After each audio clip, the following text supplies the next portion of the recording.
Hello guys, welcome to Redditor's Revenge. Here we post amazing revenge stories daily.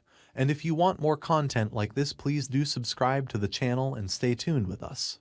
Let's begin today's first story. I have a sort of sixth sense when it comes to being followed or feeling like I am in danger. Maybe it has to do with the sort of work my father does that has made him take us out of town more than once. I was always too young to be told the full story, just that my dad worked for rich people as a lawyer. I also knew there were several times when we were in danger because of that, but that is not important right now.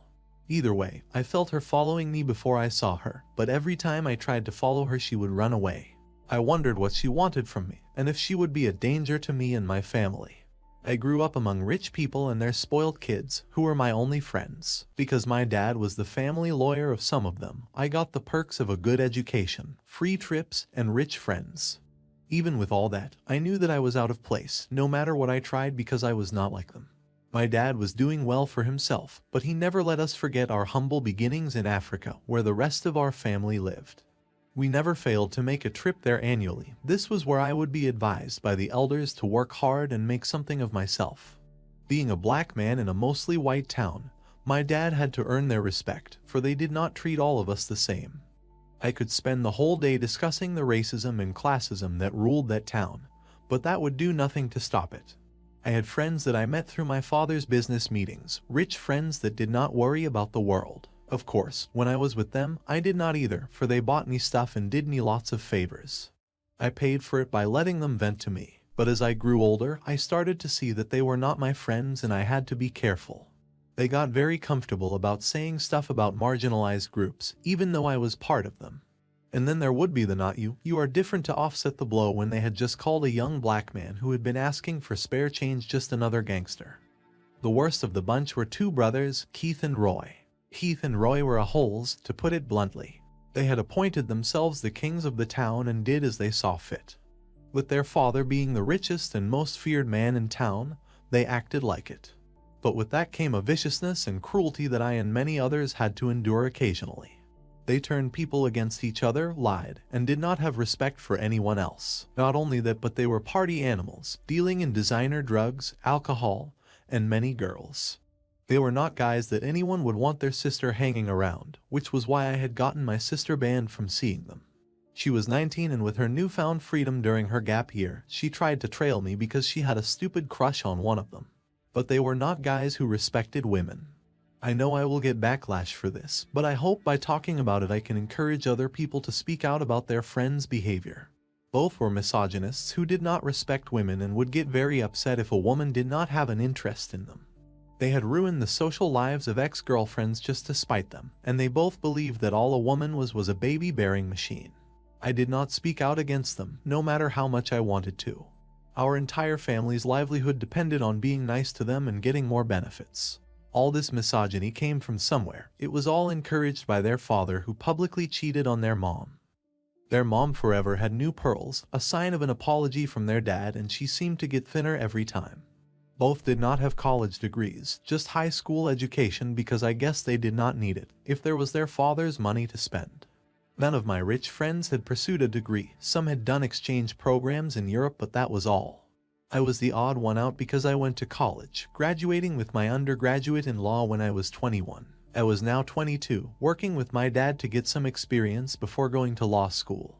Even though I had a job, they were always free and woke up at noon. Sometimes I had to go partying with them after they subtly threatened me. I remembered the message: "You got this job mainly because you are our friend. No one would hire you in this town, so you better make us happy." And I would come running, party with them till dawn, then I would have to go to work. It did not affect my work though. I knew to pace myself when drinking, act drunker than I am, and be their therapists. And the things that I found out about my little group of friends would have made them kill each other if they found out. I knew who was sleeping with whose girlfriend, who secretly hated whom, and who did something terrible to spite the other. They did not have loyalty, and for that, they made up for it with fake niceness. It was a dangerous game to be playing, but we needed the favors. My sister needed to attend university soon, and my mom's chronic pain just got worse every day, and she was fast running out of meds.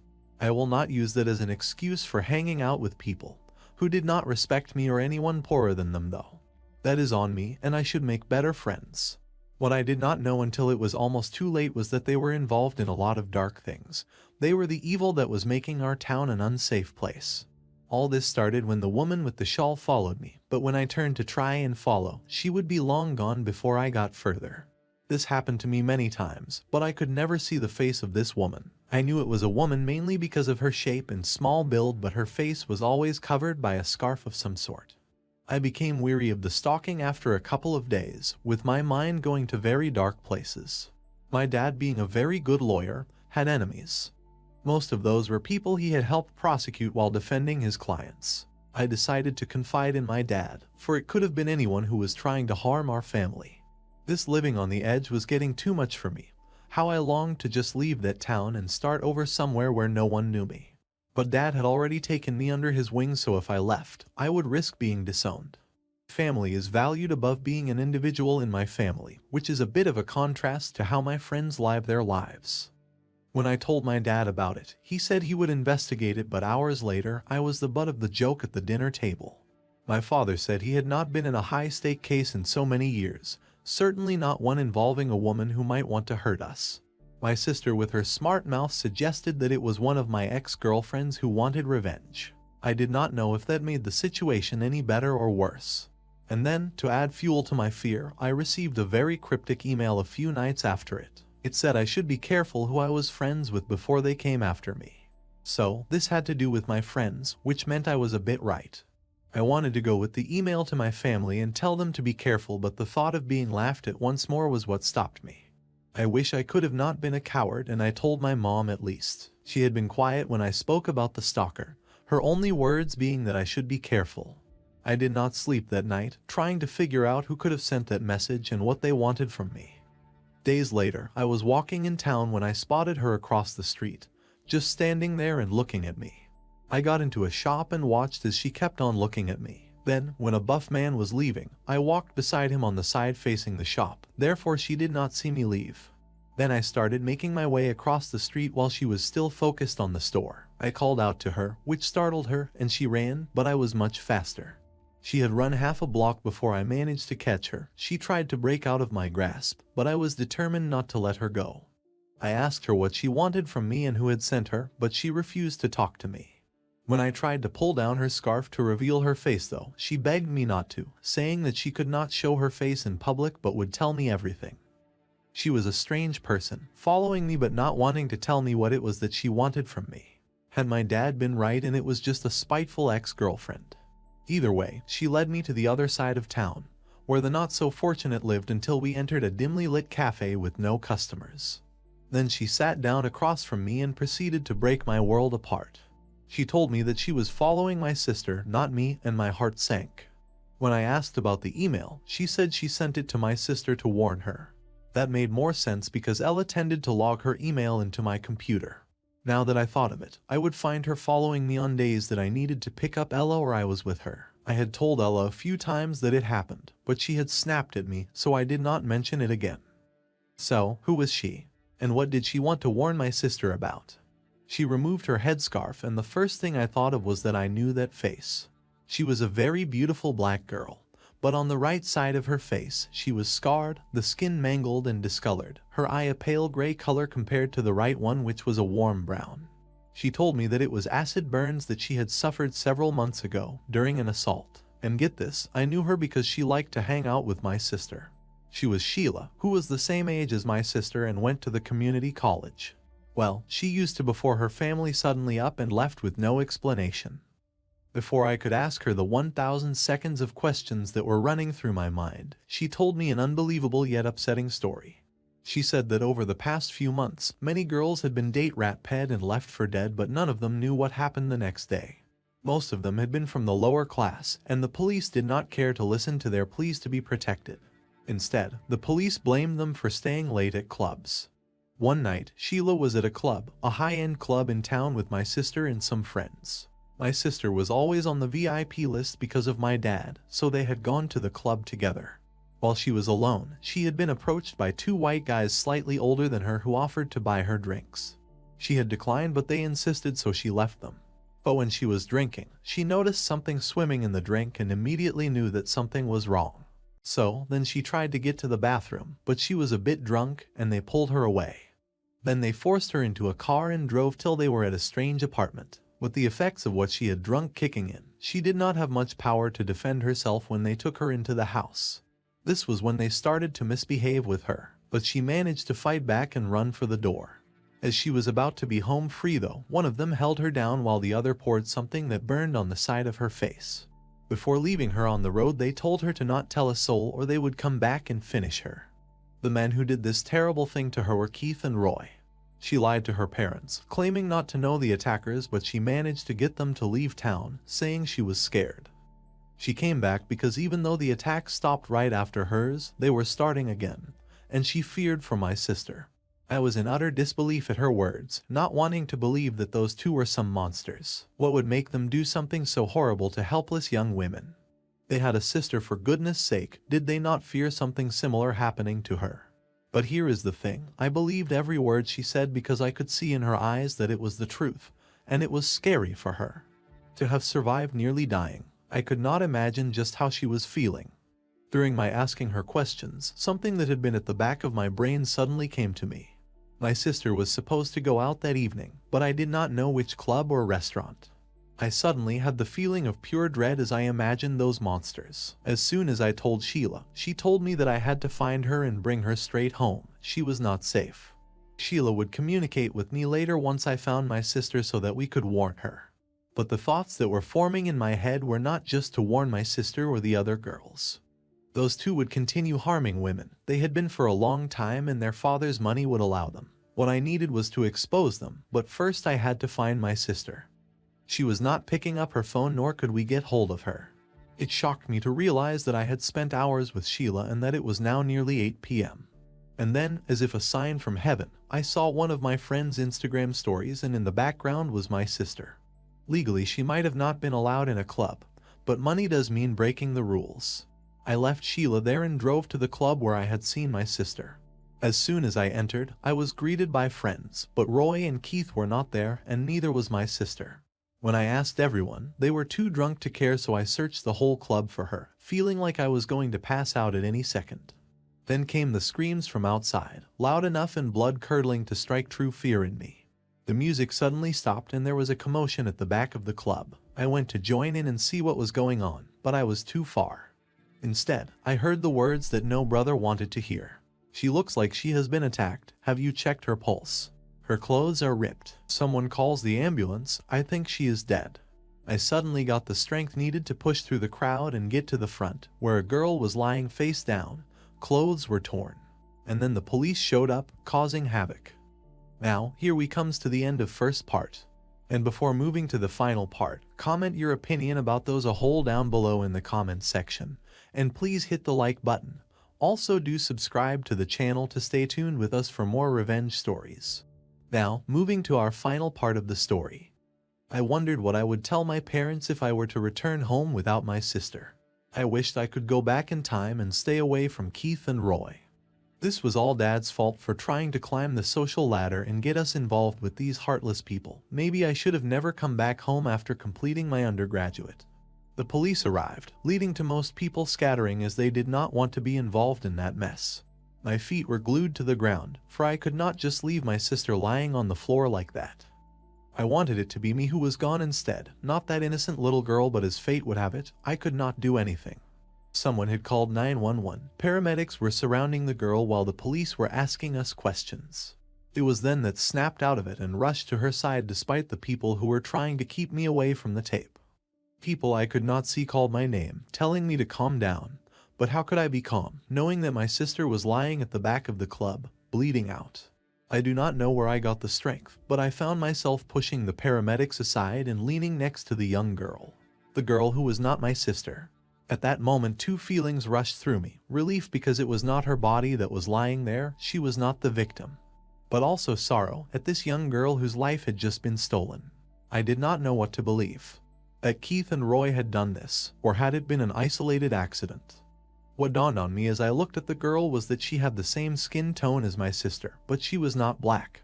She was Hispanic, the daughter of one of the most important businessmen in town. I had seen her once or twice at parties, but we had never exchanged words. How she had ended up meeting her end on that night was a question that bugged me long after I went home. I finally found my sister upstairs and drunk out of her mind. I was very relieved that she was still in one piece, but very angry with her for even being at the club. I could not do much to control her now that she thought she was an adult. Dad did not care about anything not related to work, while Mom was always in bed. Either way, I dragged her to my car despite her protests that she wanted to go back home and that she was having fun. I wanted her nowhere near that investigation. It would not be a good look for either of us.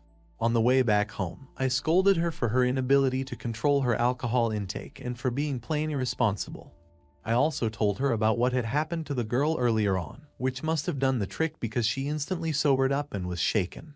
I took that opportunity to ask her if she had heard about any drugging going on, but she did not want to tell me anything.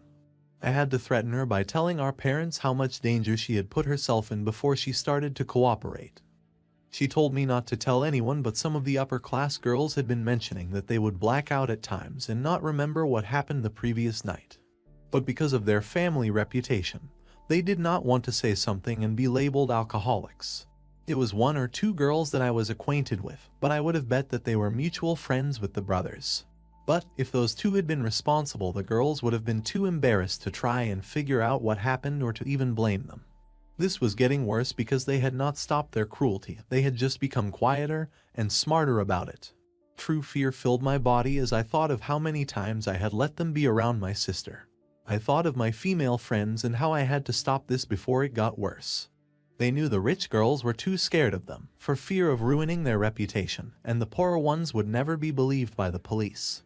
You might be wondering where the 2 were during the incident, and the answer is nowhere to be found. No one had seen them in the last 30 minutes before my arrival. It was difficult for me to ask more questions without making them suspicious of me. It felt an awful lot like I was fighting against Goliath, and I was scared with no clue on how to go about it, but I had an ally in Sheila. As soon as I dropped my sister at home and went to my room, I called her and filled her in on what was happening. She was much calmer than I was, which helped the situation because the options that I had in my mind involved taking my family and running. She helped to calm me down, especially when I told her how I felt the 2 of them had been the ones who hurt the girl. She was not dead as many had assumed, but she had been sexually assaulted and stabbed, left for dead. She had most likely struggled for her life, but no evidence had been found so far. She was under maximum security arranged by her parents, so I could not talk to her, but I was glad that she had survived and felt sorry for her because of what people were saying. It shocked me how people felt she deserved it because she could not handle her liquor and she was a bit of a snob. On the other hand, Sheila and I came up with a foolproof plan to catch them red-handed and hopefully admit to the attempted murder, ridding this town of those monsters. First, I went to their apartment the very next day to do 2 things. Firstly, to see their reaction to the attack, and secondly, to bug it. The both of them were on edge, trying to look cool. Normally, they would have been bursting with stories about the previous night, but they seemed uncomfortable and eager for me to leave. Keith was calmer than Roy, who was fidgeting, pacing up and down. Then I asked them if they had heard about the attack on the girl at the club. They were quiet before they started to have fake sympathy for her, which was out of character. Never had I seen them be less confident. They said they did not even know her that well, which was where they messed up because our other friends said that she had been hanging out with them that night. They also said that they left the club pretty early and went to bed. Those 2 are known for being the last people at any club. I told them that maybe there was a serial rapist in town because some other girls had reported that they might have been spiked. This awoke a sudden interest in Keith, who wanted to know the girls' names and where they stayed. I did not give that information to them, but I was happy at what I had accomplished, establishing that they had something to do with that night. Then before leaving, I left 2 bugs in their house, one in their living room and another in Roy's room. Roy was the younger, less controlled one who was easily scared, so if there was anything that would slip out, it would be through him. Keith was the ringleader, always calm and composed, and did not easily crack under pressure, but we would see. Sheila was connected to the recording devices and had decided that she was going to be committed to listening to their conversations so that we could get some information. But that was not all. Such information would simply not be enough. They had good lawyers who could get them out on bail, so we needed more evidence. This came in the easiest way possible, an invitation to a party. It was not just any party though, because it was happening at the house of one of our friends. Knowing them, they would try to strike. At least that was what I thought, but Sheila felt as if they would be too scared to attempt it once more. But I knew them. They were addicted to a lot of things and would not stop no matter how many warning signs they got. I remembered the time Keith overdosed and had to have his stomach pumped. For days he said he would never touch a drug again, but a week later he was back at it. They had been so close to death and jail so many times, but they just loved throwing their lives away. As for myself, I could not afford to throw my life away. I was their designated savior when they messed up, but not this time. What they were doing was unforgivable and I would make sure that they were punished. Either way, I went to the party while communicating with Sheila. My sister had recovered from the last time's ordeal and wanted to come with her, but I warned her not to step foot within a 50-mile radius of the area. She was so lucky that I decided not to tell Mom and Dad what she had been up to the previous week, because you bet they would have grounded her for the rest of her life. So I went to the party with them, as I went nearly everywhere with them. This time when I mentioned the girl, neither of them seemed to be fazed. Instead, they told me to stop dampening the mood, otherwise they would take me back home. When we got to the party, I kept an eye on them and every girl that they talked to. There were some out-of-town girls that they chatted to and danced with for most of the night. I tried to stay as close as possible to them and monitor their drinks without looking too suspicious. I was also very anxious, thinking about how this might be the best chance I would get to catch them red-handed. They were getting worse. Last time they nearly took a life, and recently they had taken away something very important to Sheila, and this angered me to no end. In the middle of the night, when I was sure that they were not going to make any move, I saw them going to a corner and exchanging something. Keith remained behind while Roy went to pour a drink. Then when everyone was not looking, he slipped something in. I caught it all on my phone before making my way over to Roy, who now had 2 drinks. I could see the one that was spiked because it had something swimming at the bottom. I followed him as he went over to one of the girls they had been talking to lately, but I was close to his heels. As he was about to hand over the drink, I interrupted him by saying that Keith was calling him, some sort of emergency with their sister. Then I held my hands out as soon as he started asking questions. It is a little psychology trick that I learned. If you hold out your hand while talking to someone, the majority of the time they will hand anything they are holding to you because they are so preoccupied with the conversation. He handed the drinks to me because he was so focused on asking me questions. This gave me the chance to switch the drinks and say, "Don't forget your drink." Then he drank it without looking. I guess the heavens were smiling down on me that night because the plan was to follow them after they drugged a girl. But I just could not let them. I could not take the chance. As soon as he left, I did not give the girl the other drink, just in case I switched wrong. But I hoped that I was right. My prayers were answered because several minutes later Roy looked out of his mind and the girl was fine. I took him out there before his brother noticed and took him to a guest bedroom. I had been to that house several times, so I was pretty used to the layout. He was speaking nonsense most of the time, but I managed to record him on video asking him about what happened the previous week. He said that she had been a bitch, so they decided to teach her a lesson. So, they did the unthinkable to her at the back of the club where no one came. She threatened to have them arrested, telling them that she was not even that drugged and would remember, which was a huge mistake on their part. Keith got angry and beat her up, then stabbed her with a shard of glass, and then they ran away. They did not want to kill her, but they were so angry at her and were afraid of being found out. As for Sheila, he confessed that they had indeed been responsible for her accident, right before he passed out. I tried to wake him up, but he was too far gone to be of much help, so I left him there even though where he deserved to be, in a cage. He and his brother were the biggest scum on the earth. Before going home, I met up with Sheila to give her the evidence. She could not wait until the next morning to watch the confession. I could see why when she started crying right after watching the confession. She told me that she was glad that I was the one person who was able to believe her and go against dangerous people, even though I was risking my family's safety. But I did not feel as if I deserved thanks, as I was just righting a wrong. I should have cut those 2 out of my life a long time ago, but I listened to them disrespect women and kept some of their secrets because I was sucking up since they had money. I felt so much like a hypocrite and a coward for not seeing the red flags earlier, but Sheila argues that was not the case. After I sent her the copy of the recording, I went home where the first person I wanted to talk to was my dad. I did not care that he wanted to sleep. He needed to see this before I went with it to the police the following day so he would prepare. I also needed him to choose who he was going to ally with, his family or those rich bastards. After listening to the recordings and watching the tape, he was quiet for a long time, then he started to cry, saying he was sorry for involving us with such people. He was going to take my side, but it was going to be quite a storm, and a storm it was. The next morning, my dad and Sheila went to the police with the news. Keith and Roy were arrested that very same day, with a search of their apartment revealing even more evidence of their ill deeds. They might have been once powerful, but over the next few weeks their family lost everything as more young women, some belonging to rich families, came forward with their stories. My sister was so shocked to hear of their evilness, thanking me for saving her that night, for it could have easily been her. The entire community was enraged, and no one wanted them to get bail for what they had done. Even if they got it, they would not be safe, as some powerful families wanted them gone. It was for this reason that after their trial, they were sent to a prison in an undisclosed location to prevent them from suddenly having accidents in prison. Their family was shamed to the point of leaving town by the other families, and so his father sold most of his businesses and left.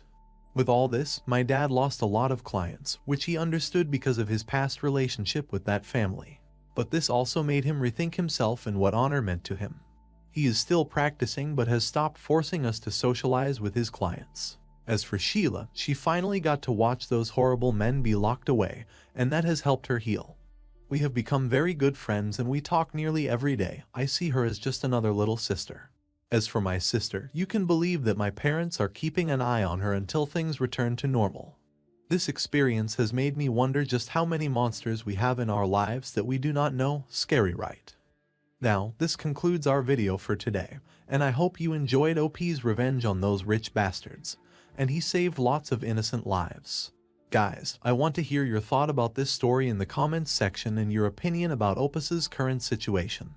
And before you leave, please hit the like button and subscribe to the channel to remain updated on more fantastic stories.